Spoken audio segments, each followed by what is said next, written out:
Hey everyone, I hope you're doing well. Welcome back. Since we are going with no makeup and we're going with honesty and integrity, I have another important and honestly, it's a really deep video that I'm bringing with you guys today. And this video is about the pitfalls of life, but really, even more importantly, like the pitfalls of relationships. And life can be difficult, life can be challenging, and sometimes you're just driving down the road and all of a sudden there's like a pothole that you run into. The whole point of this video is to just bring awareness that these situations do exist, and that if you know them, if you to be conscientious, to be aware that these situations exist, and therefore if you're aware of them, you can kind of keep your eyes out so that you can make sure you don't fall into them. Because once you fall into these potholes that are life, things can get a little tricky, things can get a little bit dicey. And so, since I'm already being honest, no makeup, no nothing today. This is my second video for the day with you guys. I thought, what the heck? Why not? This video, I've been feeling the need to share this video with you guys. So I'm not sure who out there needs to hear this video, but this is for you. Hopefully, this will help. So it's deep, it's powerful. What am I talking about today? I am talking about people, and I think it's probably me that's best that it's best that it comes from, right? The girl that had two crazy parents, not just one. Very controlling, very manipulative. I'm trying to help you guys stay away from situations and relationships that you can get into where people will manipulate you and try to control you and honestly just own you. And so, one of the first ones, because I'm going to talk to my females out there, I'm going to talk to my female audience first. This first pitfall is for you guys, and it's really important. Okay, be careful who you choose as a significant other. Not everyone is meant for you. If they are not meant for you, let them go, move on. Thank you for the experience so that I can learn and grow so I can be ready for the person that is meant to be in my life. One of the things that drives me batshit crazy, drives me up a wall, is I hear it, like, even when I go up at the bars and I just have strike up a random conversation, with women that are around me that are single or married or have kids, or just looking for a partner in life. I just want to marry rich, they say. I just want to marry rich. Or honestly, even more, like, okay, there's only so many guys with only so much money out there, right? Okay, it does exist, there's a lot of them out there, but it's not someone that you're gonna run to every day in the street. Plus, a lot of the wealthy men they don't necessarily dress like some of them. It's hard to tell that they actually have that money. Okay, so what's the other side of it? It's not that they just want to marry rich. I don't know, have you ever heard one of your female friends say, I just want someone to take care of me? It's almost like they're saying, like, I just want someone to save me. And it's really like, I just want someone to take care of me. And so, if you find that these sayings, if you find that these words mean something to you, whether if you relate to them to any degree, or if you know someone that you think, yeah, that sounds like that's something they've told me before. I just want to marry rich. I just want someone to take care of me. Then I have a warning, and I just, like, this whole point of this channel is to just make you think just a little bit and just to be more aware and more knowledgeable about the world. That's all I'm doing here. Like, what I'm saying is not for everyone. It's not everyone's cup of tea, but this one's deep and this one's powerful. And that is, be careful what you wish for. Be careful what you wish for. If like I was talking to the girls up at the bar, like, they just, like, I just want to marry rich. I just want someone to take care of me. Okay, now look, I realize that I'm stereotyping here, and I even told them that. Like, look, I realize I'm stereotyping here. But if you're looking for someone to save you, one, you've got a lot of work to do yourself, okay? Like, you should not need to be saved. You need to go save yourself.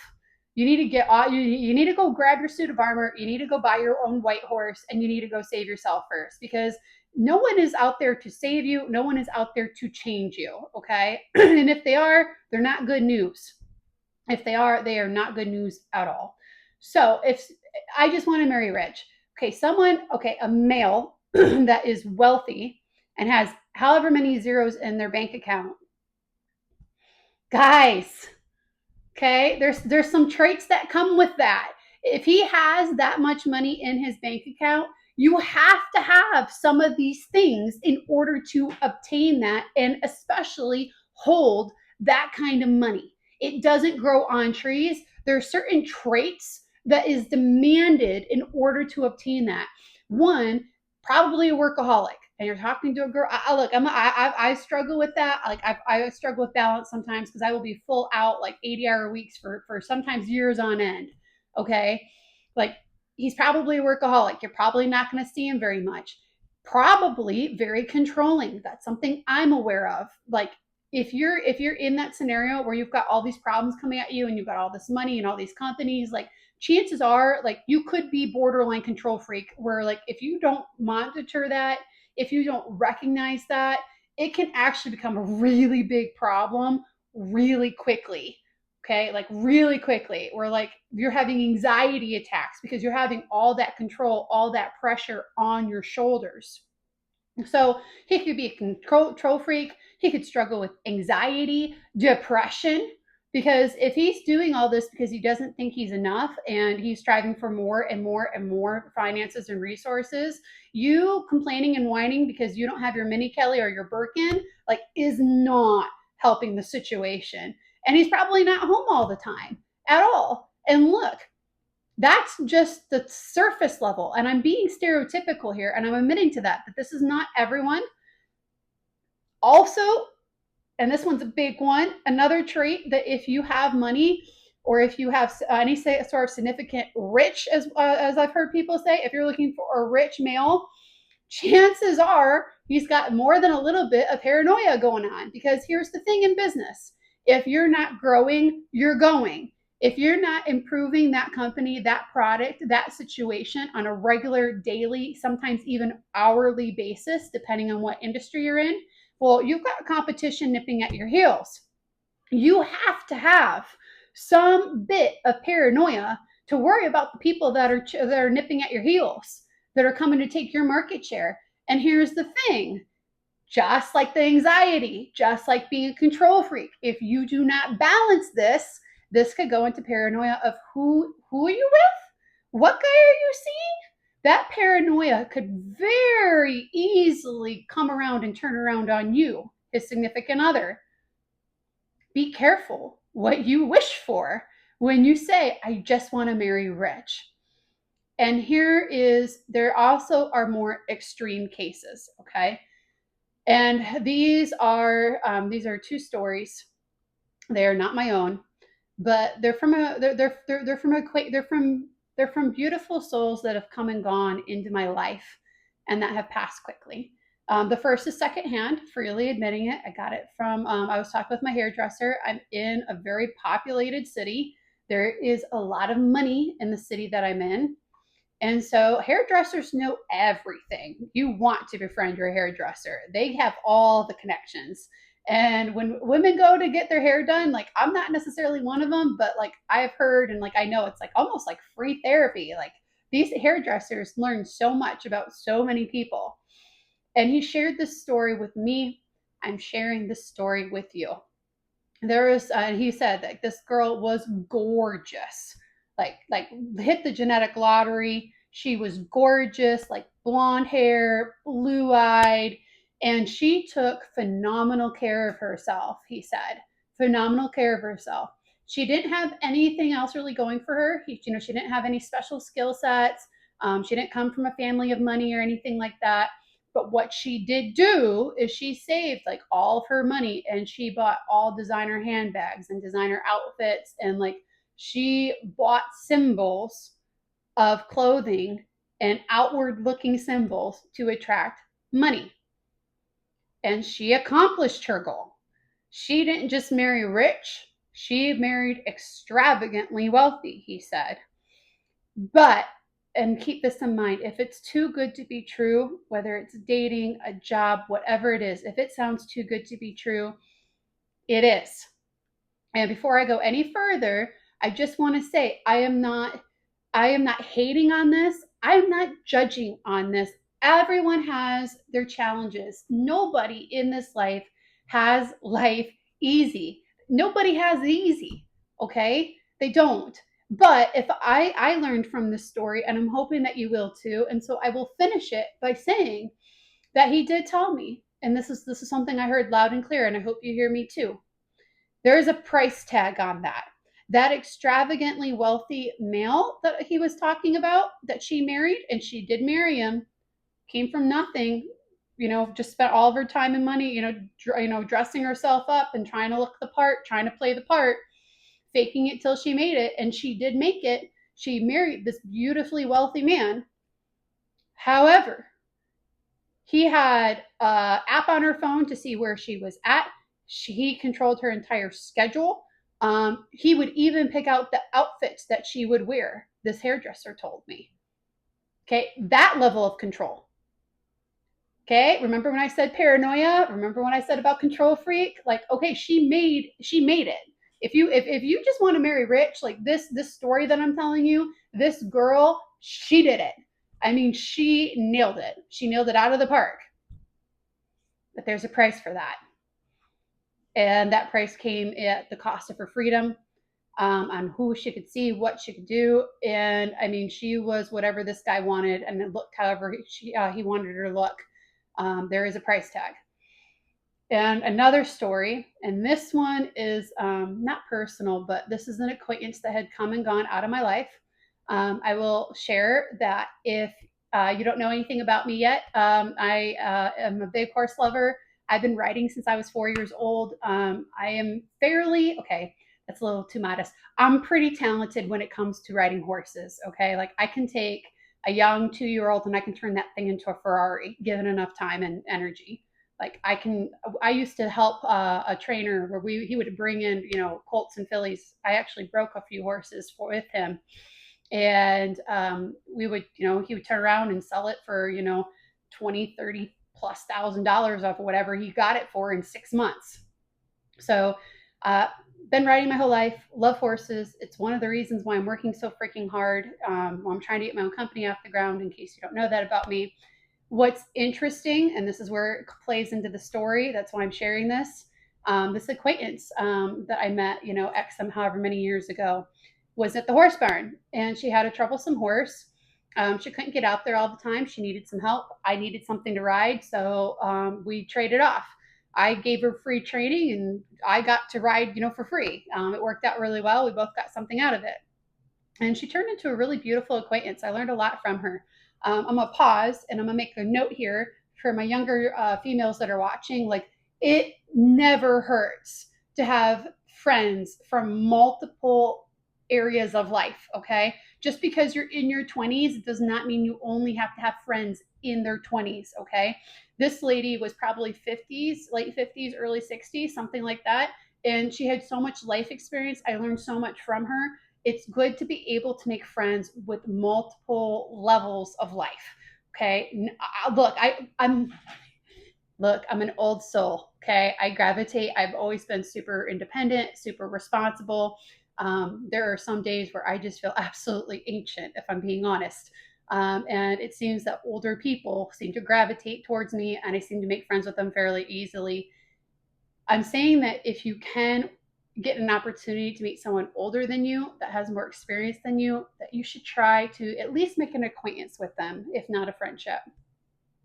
So this is someone that has come and gone in my life, and this is the second story on this that I'm going to share. And that is okay, her husband, the guy that she married, so she was in an industry, it was very much on looks and beauty. She, had a lot of awards, like very well known in this industry. And there was another guy that was in this industry. And this industry you can make a lot of money at. And long story short, they met, fell in love, got married. Her husband was not just successful, he wasn't just rich. He had, okay, what she told me, she had a fleet of private jets, not cars, jets, my friends. My beautiful souls on the other side of this camera. My acquaintance She was married to a guy who had a fleet of private jets. Gosh, I learned so much from her. And here's one of those, here's one more warning, and here's one more thing. She was whatever he wanted her to be, to look and act. She was ultra feminine in the ridiculous, like her voice, her mannerisms, like everything. Like I can do that. Like, I can be ultra feminine sometimes, but like this was like an on switch that you could not turn off. Like every minute of every day was just like super ultra feminine, very, very soft, very petite, and like just had this. My friend had a beautiful way about her, just a beautiful woman. Uh, but she got whatever she wanted, whenever she wanted. She did all the hosting. She took care of all of his meals. She planned all of his doctor's appointments. She did everything for him. And he got exactly what he wanted when he wanted it. So when you say that you want to marry rich, or when you find someone, because see, that's the thing, like both of these men were very ultra wealthy, and to a point, like they had to know. They had to know when they were going into this that there was pitfalls. You would hope so, at the very least, that there's a cost. There's a cost to that style of living. There's a cost to, if you cannot hold your own. And here's the sad thing. Like, okay, like these are beautiful women, but beauty fades. Looks fade. They don't last forever. They are going to disappear on you, and all the surgeries, all the implants, and how can I sum this up? All the medicine that is available to help you will only go so far. It's only goes so far, and if you take it too far, you're going to be artificially like puppy lipped, and like like some of these. If that's the new style of beauty, like I'd rather look and be like me than be puffy lipped and poked and prodded to kingdom come to look a certain way. Like that's just not me. Teach their own. Like no judgments on this channel. And I can't believe that I'm already at 17 minutes and I'm only through one pitfall. So maybe this is going to be a quick little series that I do instead. Do 3 little videos because there's 3 pitfalls. Oh boy. Right. So first pitfall for my females. If you please do not say that you want to marry rich without having even a consideration for what the cost in that is going to be. Me personally, like I'd rather be wealthy on my own. I want to have my own company. I want to have my own money coming in so that I am not owned by somebody else, so that I am not at their beck and call. Because here's the other thing. If you get into this relationship with this beautiful, drop dead gorgeous, wealthy with 10 zeros in his bank account, like he's insanely wealthy, like there is a price tag on that. And maybe it's not so obvious, and that's why I'm doing this video as a warning to help you guys out in the future. But seriously, you get into bed with that, good luck getting out. Okay, with that kind of resources, like you think you're going to be able to go to court, like whatever it is that you do, you better get a prenup, you better get something in writing, and you better get it up front for whatever it is that you want out of that. Otherwise, you're going to pay the costs later on down the line. And I guess that's kind of the main message that I want to share to my beautiful female soul sisters out there that just tell me and drive me crazy. They drive me crazy when they say that. Seriously, like, I just want to marry rich. No, you don't. Nothing in this life is free, my friends. Nothing is free. Okay, and you want to marry a man that is very wealthy, and you want to, get with him, and you want him with you because of your looks. Good luck with that. Your looks are going to go. And at some point, he's got all those zeros in his bank account. He can upgrade whenever the heck he feels like it. Whenever he feels like it. And he can say, you're out of luck. And he's got the finances and the resources and the power to make that stick. He can divorce you just like that. Where if you want to divorce him, it might take good luck. Money is power. And then there is law, and then there's the actual practicality of law. Be careful what you get into bed with, I guess is what I want to finish this video on.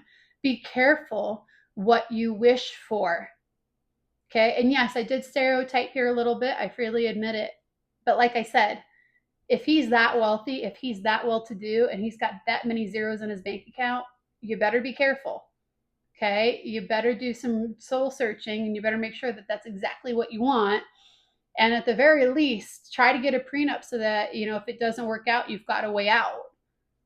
Because one thing that I have learned when dealing with psychology and dealing with people is that sometimes people get in such bad situations that they literally cannot leave. They literally cannot leave. They are stuck in that karmic cycle. Remember about that video where I said you are what you accept? There are some people that are so dependent on their other half or on that person that's abusing them. It could even be a parent, we've already talked about that. It could be anybody. But whoever it is that's coming after you, that's abusing you, that you're taking hits from, whether that be emotionally, psychology, or even God help you physically, be careful, because once you're in that mess, it can be dangerously hard to get out of it. And so that's why I'm sharing this video, so that you can open your eyes. If you're dating and you're young and you've caught yourself saying, I want to marry rich, all I'm saying is just think about it. Be careful what you wish for, because if you do find someone that's rich, chances are there could be some paranoia. There could be some control issues. There could be a whole list of things, because having a company is not easy. There are some pitfalls in having a company that you've got to look out for. My God, that might be a video all on its own. And so if someone has a lot of money, you better hope that you're not selling them on your looks. Okay, looks get you in the door, but the brain is what keeps you there, and your heart should play a part in that equation. Okay, don't just take the money, and don't just see the money and say, oh, that's it, sold. Hey, let's get rings. Let's be forever. You and me, baby. You and me forever. Stop. Stop. Think things through. Make sure this is what you want. And I'm not here to tell you how to live your life. I'm just here to give a quick warning that be careful what you wish for. Okay? Because this whole I want to marry rich drives me crazy. They drive, and like seriously, like I had a conversation with two girls, like what was it, like last year. I had just gone up to a bar, in my bar challenge. Okay, I still do that. I still run into really cool people. And we had a really interesting conversation, me and two other girls. And like, oh, I'm dating, and yeah, I just really want to marry rich. And I'm like, really? Really? You want to marry rich? You sure about that? Are you sure? Do you know the price tag that's involved in that? And we had a conversation just like along the lines of what I'm sharing with you now. And at the end of that conversation, she's like, Marie, you're right. Like, I don't know if I would want to handle that. I don't know if I'd want to be involved with that. And I'm like, I'm just saying, be careful what you wish for. If you find this helpful, please click on that like button and hit on that subscribe button. And I love comments from you guys. See you in the next video, and have a good one.